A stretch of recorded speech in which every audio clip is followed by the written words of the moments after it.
Hey everyone, welcome back to Clip Your English. I'm Mia, and I'm here with my friend Ethan today.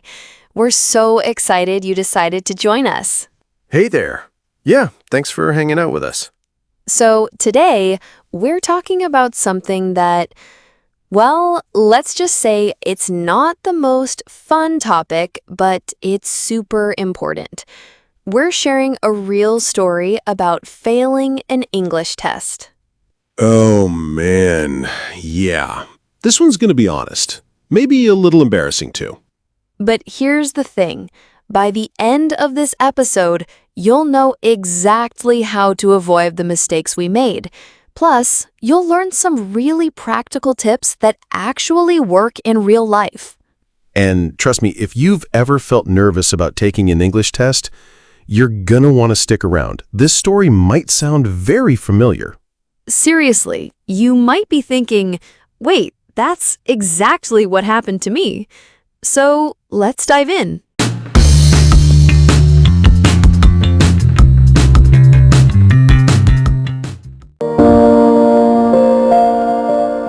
All right. So, should I just jump right into it? Go for it. Don't hold back. Okay, so this was back in college. I had to take this English proficiency test. You know, one of those tests that decides if your English is good enough for academic programs? Mm-hmm. Like IELTS or TOEFL? Exactly. And I was so confident. Like, ridiculously confident. Uh-oh, I can already see where this is going. Right?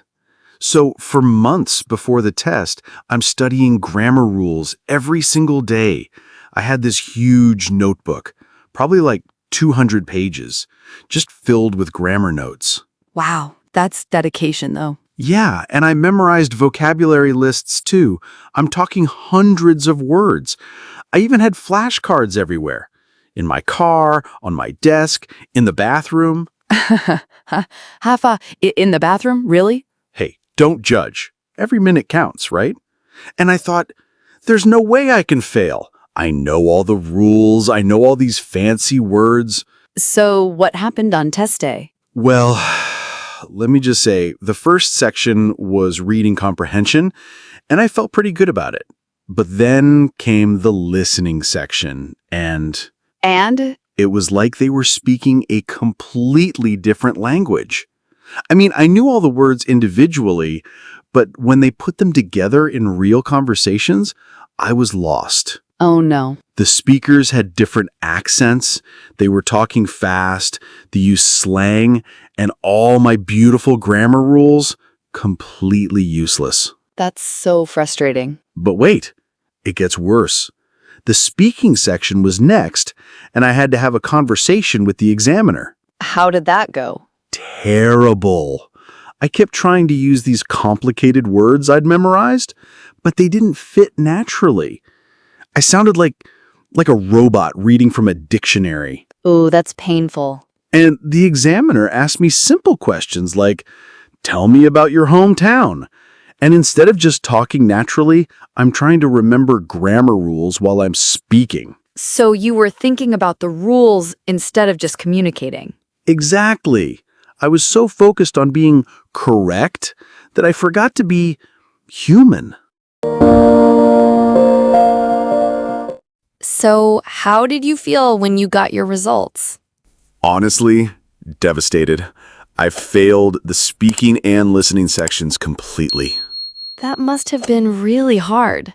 It was. I remember sitting in my car after getting the results, just thinking, how is this possible? I studied so hard. Yeah, I bet a lot of our listeners have felt that exact same way. And the worst part was, I felt like I'd wasted so much time, all those months of studying, all those flashcards. But you hadn't wasted time, right? You just weren't studying the right way. Exactly. But at the time, I didn't know that. I was confused, frustrated, and honestly, a little embarrassed. Did you want to give up? For about a week, yeah. I thought maybe I'm just not good at English. Maybe I should just accept that. But obviously, you didn't give up because here you are, speaking English fluently with me right now. True. But it took me a while to figure out what I was doing wrong. So, what was your turning point? When did you realize what the real problem was? Well, about 2 weeks after I got my results, I was talking to my friend Sarah. She's a native English speaker, and I was complaining about the test. Mm-hmm. And she said something that completely changed my perspective. She was like, Ethan, when you talk to me, your English is great. You're natural, you're funny, but when you try to be perfect, you sound weird. Wow, that's some good friend right there. Right? And then she asked me, when you were preparing for the test, did you ever just talk? Like have real conversations? And what did you say? I said no. I was so focused on memorizing rules and vocabulary that I never actually practiced using English naturally. That's such an important realization. It was like, imagine trying to learn how to drive by just reading the manual and never actually getting behind the wheel. Oh, that's a perfect analogy. You can know all the rules, but if you don't practice actually driving... You're going to crash. And that's exactly what happened to me on the test. So what did you decide to do differently? Well, Sarah offered to help me practice, but not by drilling grammar rules, but by just talking. Okay, so for our listeners who might be in the same situation Ethan was in, what specific things did you change? Great question. So first, I started having regular conversations, even if they were just with myself at first. Wait, with yourself? Yeah, I know it sounds weird, but I would practice describing my day, talking about what I was thinking, just to get comfortable with the flow of English. That's actually brilliant. You're training your brain to think in English instead of translating from your native language. Exactly. And then Sarah and I started meeting twice a week just to chat, not to study, just to talk about normal stuff. Like what kind of stuff? Movies we watched, what we did on the weekend, funny things that happened, real life stuff. And did you notice a difference? Oh, huge difference. At first, I was still trying to use those fancy vocabulary words, but Sarah would be like, just say it simply. What are you really trying to tell me? So you learned to prioritize communication over perfection. Yes, and that was probably the biggest change.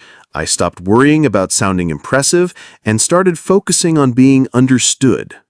What about listening practice? Because that was one of your biggest problems on the first test. Right. So instead of just listening to formal English lessons, I started watching TV shows, podcasts, YouTube videos. Like this one. Exactly. I listened to real people having real conversations, and I didn't worry if I didn't understand everything at first. That's so important. A lot of learners get frustrated when they don't understand 100% of what they hear. Yeah, but here's the thing. Even native speakers don't catch every single word all the time. We understand from context. So true. What else did you change? I started reading out loud. This helped with pronunciation and rhythm, and I stopped being afraid of making mistakes. Oh, that's a big one. Fear of mistakes can really hold you back. Huge. Sarah would always say, I'd rather understand your mistake than not understand your perfection. I love that. What about grammar? Did you just ignore it completely? No, not ignore it, but I approached it differently. Instead of memorizing rules in isolation, I learned them through examples and real usage. Can you give us an example? Sure. Instead of memorizing present perfect is used for actions that started in the past and continue to the present, I learned it by using sentences like, I've lived here for 3 years, and have you ever been to Japan? So you learned grammar through natural examples instead of abstract rules. Exactly. And it stuck so much better that way. So, fast forward, when did you take the test again? About 6 months later. And let me tell you, I was nervous, but it was a different kind of nervous. How so? Well, the first time, I was nervous about remembering all the rules. The second time, I was just nervous about, normal test anxiety. Right, not about whether you could actually communicate in English. Exactly. And when I walked into that test, I felt like I was just going to have conversations and answer questions, not perform some perfect English robot act. And how did it go? So much better. The listening section that destroyed me the first time, I actually enjoyed it. I could follow the conversations, understand the context. That must have felt amazing. It did. And the speaking section, I just talked like I was talking to Sarah or like I'm talking to you right now. Natural and confident. Yeah. I mean, I still made some grammar mistakes, but I communicated clearly. The examiner and I actually had a nice conversation about travel. And your results? I passed. Not just barely. I got a really good score. Better than I needed for the program I was applying to. That's fantastic. And how did you feel? Relieved, obviously, but also proud. Not because I got a good score, but because I realized I could actually communicate well in English. That confidence must have been life-changing. It really was. It opened up so many opportunities, not just academically, but socially and professionally too. Okay, so for everyone listening who might be preparing for an English test or just wanting to improve their English, what would you say to them? First thing, don't make my mistake. Don't just study English. Use it. Use it how? Talk to yourself, talk to friends, join conversation groups online, whatever it takes to get comfortable actually speaking. And don't be afraid of mistakes, right? Right. Mistakes are how you learn. Every mistake I made with Sarah helped me get better. What about listening practice? Listen to real English, not just textbook English. Movies, podcasts, songs. Expose yourself to different accents and speaking speeds. And don't expect to understand everything immediately. Exactly. Start with content that's maybe 70% understandable and gradually challenge yourself with more difficult material. What about grammar? Should people ignore it? No, don't ignore it, but learn it through context, not just memorization. See how it's used in real situations. And speaking of real situations, practice for the specific test format, right? Yes, do practice tests, but also practice the skills those tests are measuring. If there's a speaking section, practice speaking. If there's listening, practice listening. That sounds obvious, but I bet a lot of people focus too much on test strategies and not enough on actual skills. Exactly. Test strategies can help, but if your actual English skills aren't strong, no strategy will save you. What about mindset? How should people approach the test mentally? Think of it as a chance to show what you can do, not a chance to fail. You're demonstrating your communication skills, not performing perfection. I love that perspective. Any final advice? Be patient with yourself. Language learning takes time, and everyone's journey is different. Don't compare your progress to others. And remember that fluency doesn't mean perfection. Yes, even native speakers make mistakes and don't know every word. The goal is communication, not perfection. Wow, Ethan, thank you so much for sharing that story. I think a lot of people are going to relate to it.